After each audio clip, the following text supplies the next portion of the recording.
So today I want to talk about something that is life and death. And I'm not talking about that just to be shocking and make you try to watch my video. I am talking about that and that I had some really close calls this summer, and it was a reality check and a wake-up call that if things really do go bad and the grid goes down and all those little comforts that we're so used to go away, dying from extreme heat and or dehydration, that's a real thing. And it isn't just to scare you, but really my hope is that you'll take from what I learned this summer about not to do, a little bit about what to do, file it away, because as we're ending summer here, I'm talking to you now after the fact. But if we're both or we're all here next summer, it's going to be a really important thing to understand, especially if the lights are gone. So I want to start off with just a hello. My name is Jill, and I've been living what I say in the dirt, survival, simple, nomad, blah, blah, blah, in the desert most of that time for the last 10 years. But this last year, I made the decision to try to learn what it means to be off-grid. Well, winter was really tough, but summer was pretty brutal too. And as I went into summer, I made the decision to not just answer the question, what does it take to be off-grid, but what would it be like with no grid? And it was very, very scary, uncomfortable, and dangerous. And so I wanted to share this information with you because while I was living here, I had a guy share a story with me about a little lady that he didn't know her name, but he would see her walking along the highway. She lived somewhere off-grid in the desert in a little trailer, and she was older, and she had two little 1 gallon. And so all she was doing was, this is a 1 gallon, she was carrying two little 1 gallon water bottles down the highway. And he didn't know how many miles that she was walking for just those 2 gallons of water. And she did die. She died of dehydration. It is a real thing, and it isn't always just a slow and steady thing. And that's one of the things I learned this summer. So I'm just going to go over some basics. These may be things that you know. But the other thing that I've had happen to me repeatedly is just because I know something, I forget. And then I find myself in trouble before I remind myself, like, oh, I should have done X, Y, Z. So just because you know what to do doesn't mean you can remember. It doesn't mean you can. And it doesn't mean it's just about you. These are ideas that will be helpful for anybody in your vicinity, whether you care about them or not. So before I go into some of the things that I am going to try or I did try or that kind of help the process along, I just want to go over a little bit of the basics about extreme heat and dehydration. And it's true for you and it's true for your animals. If you have dogs or cats, cats really should not get their body temperature over 102, 103. That's when they can go into extreme heat, exhaustion, failure, stroke, things like that. And dogs, it's a little over 100, 105 maybe. But remember, dogs and cats don't sweat. Their only cooling mechanism is through their mouth. So keeping your dogs cool, a lot of these same things, except for the salts and the minerals, are things that you can use to help keep your animals cool along with you. So I figured out over the last few years that in the summer I sweat, and so I needed to do some salt replacement. When I would get really, really tired and I could barely move, and I would think, oh yeah, I need to get salt. Well, I remember that this year, but it just wasn't enough.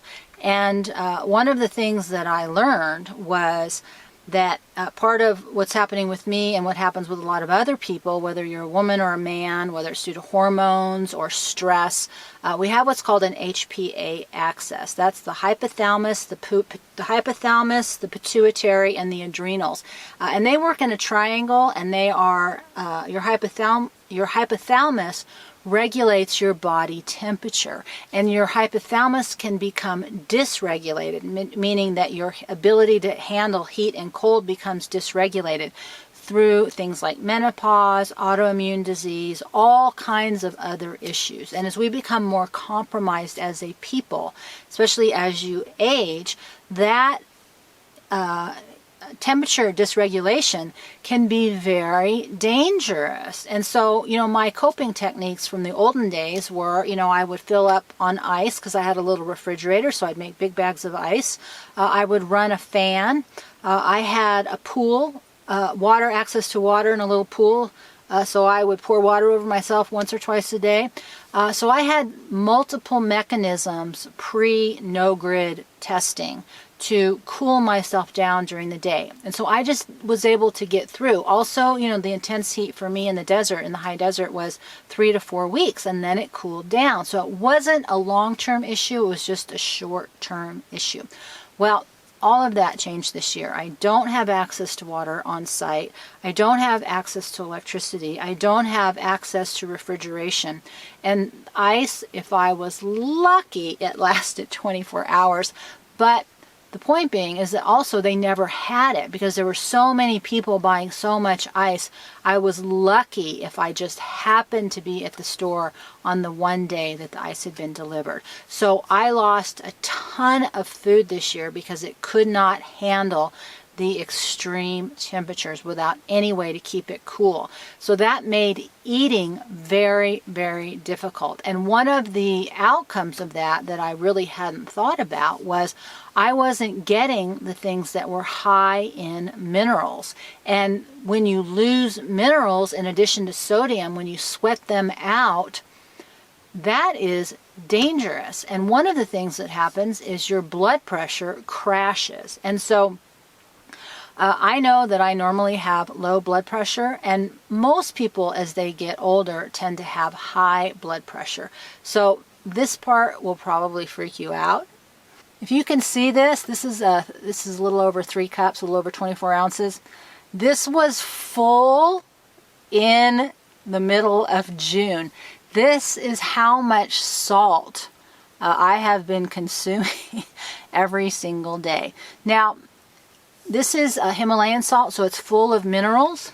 So what I do, and I can't say I recommend this because this is actually bad for you too, is I would put 1.5 to 1 teaspoon of salt in water, and then one of these little flavor packets. This year I actually discovered at Walmart, these are specific for dehydration. They don't really have enough sodium and minerals in them to really make a big difference, but they come in a lot of really cool flavors. They have a few B vitamins, but you really still need to focus on your sodium and potassium and minerals in another way. But what I can tell you is trying to drink salt and water without any kind of, these are the sugar-free ones, it is unbearable. So I have just acclimated to the taste of lemonade with salt, so that salty lemonade is very natural for me. But I would get a whole bunch of these because they're super cheap, and I made that video about Ebola. If you get into a situation where you're dehydrated, you need glucose and sodium to not die. So a little bit of things that aren't good for you, to me, outweigh the urgent and the imminent, or especially if you have kids or older people, that you just can't drink pure salt water. It's just too. So the other thing I learned this summer is that one mineral in particular you sweat a lot about when you're super sweaty and hot, and I was drenched every single day. I've never sweat so much in my life, is zinc. And if we've learned anything in the last year and a half, zinc is extremely important.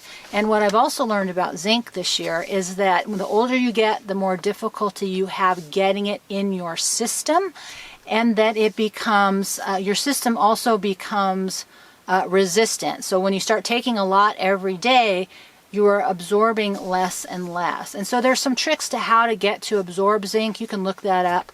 But obviously we need zinc for protection, but it was really an important component of the mineral cocktail that I wasn't getting because I wasn't eating meat.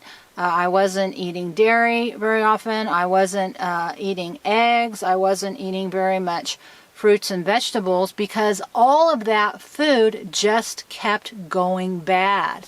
So it wasn't until I started to supplement with a pretty broad mineral base. The exception to your mineral issue is potassium. Now, for those of you who don't know, quick lesson, sodium and potassium work in combination.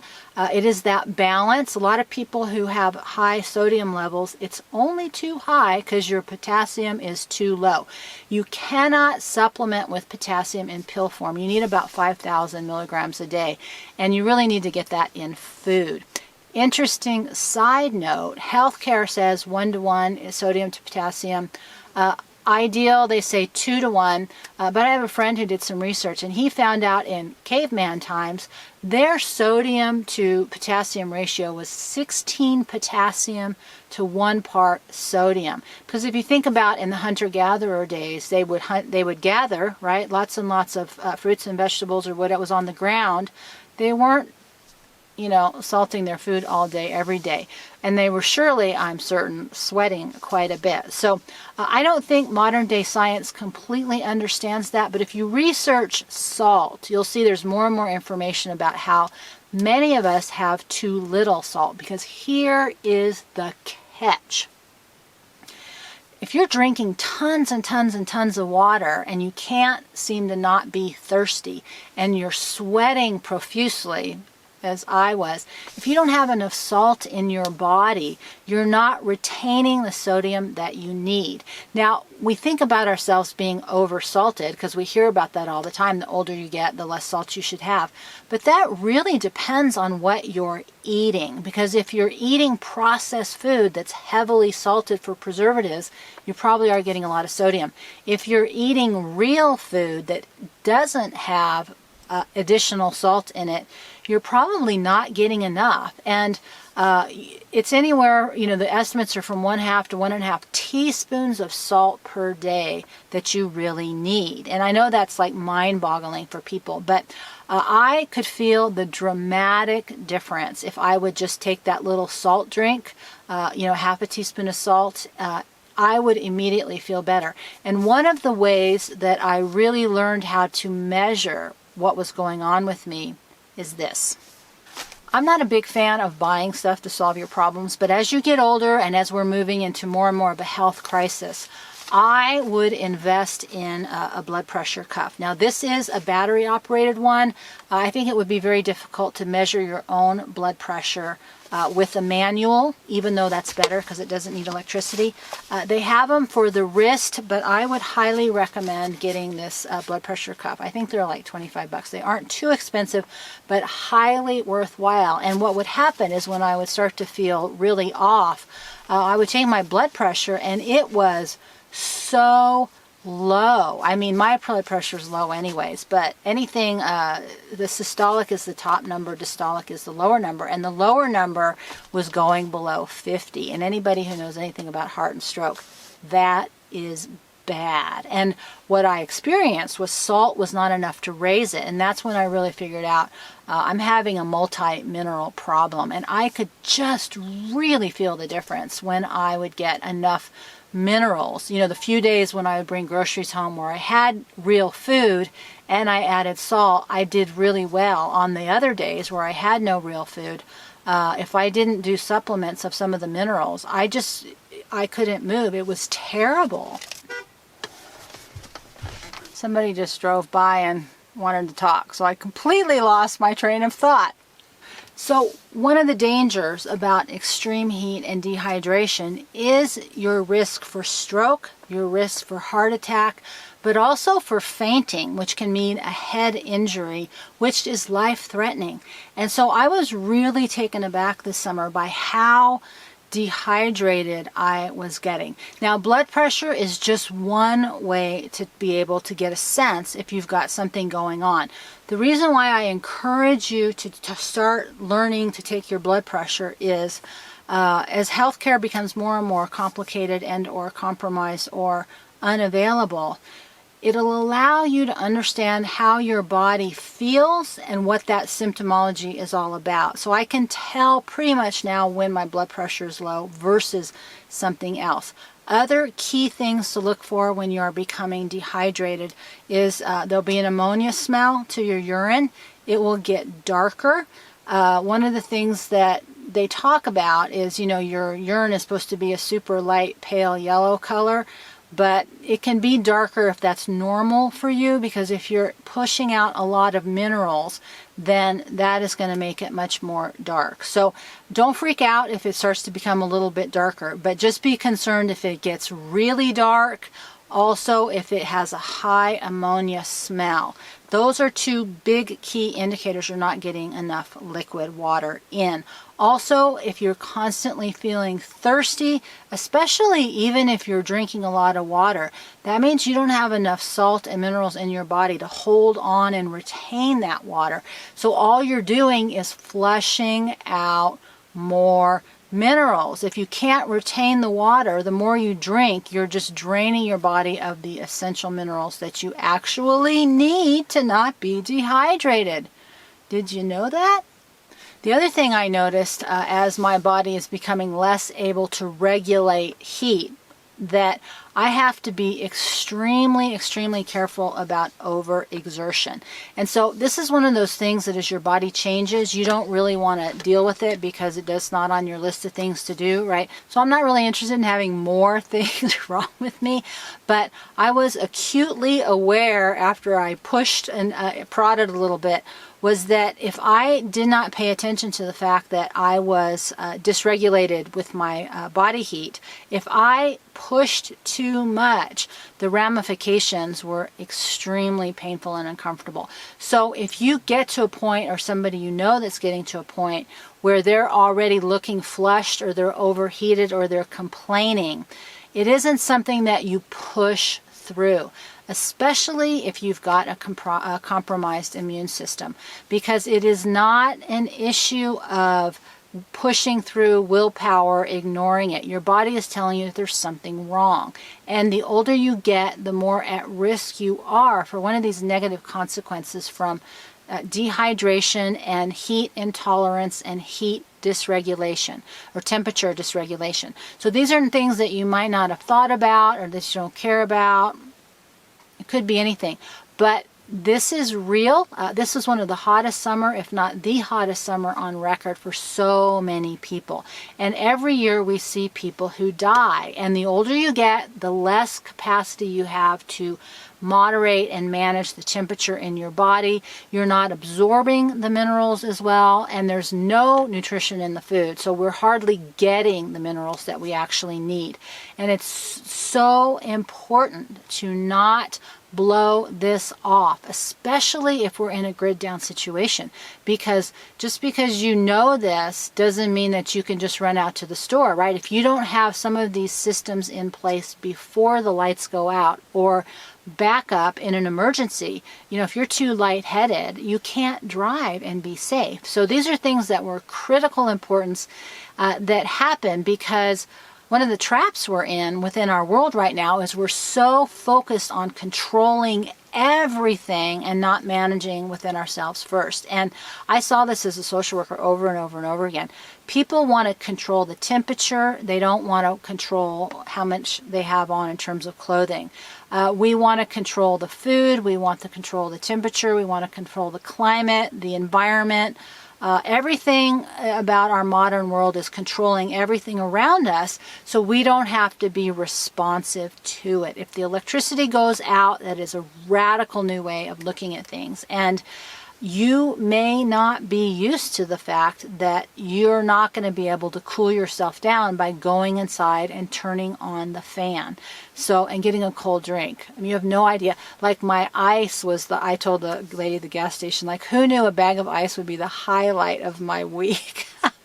I get one cold drink out of that whole bag of ice because it would melt and go away so fast. So I cannot stress the importance of how life and death these heat dehydration issues are. Now here's just a couple things that I picked up and dealt with along the way. Water bottle, your best friend. And the reality is you would not believe, first of all, how hard it is to find little squirt bottles, but 2, to keep them working. These things break really, really quickly. But this is part of that evaporative process. You can spray on your skin and you can be cool for a moment. I use this a lot with the dog. I would spray him down or wet him down. Then he would get the baby fan. When I bought this, this was not what I bought in terms of the picture online. What I like about it is it charges on this little, I can run it on this little tiny charger. It's a USB. What I don't like about it is there's also no battery, but it's also designed to spray water out like a little humidifier and squirt it at you, which works really good if I hold it right here and it cools me down. But because it's so little, I ended up just giving it to the dog 90% of the time. So I very rarely use this, but I guess I would need 2 because there's one for him and one for me. And the last thing I'm going to say about the salt. So what I have is a little half teaspoon in here so I can measure it out. I would really encourage you to get the pink Himalayan salt if you can. It's actually getting pretty expensive. For those of you who live in the city still and you have access to big lots, I have been finding it for about $1 a pound. I think I got 5 pounds for $4 when it's normally $4 a pound. So I got a 20-pound bag of salt for $4. And this is going to be a great item to trade, but super, super essential because there's actually 90 different minerals that we need, and you can't get them all just through supplements. And so things like this are really, really important. The other thing I would encourage you to do is really research salt and potassium.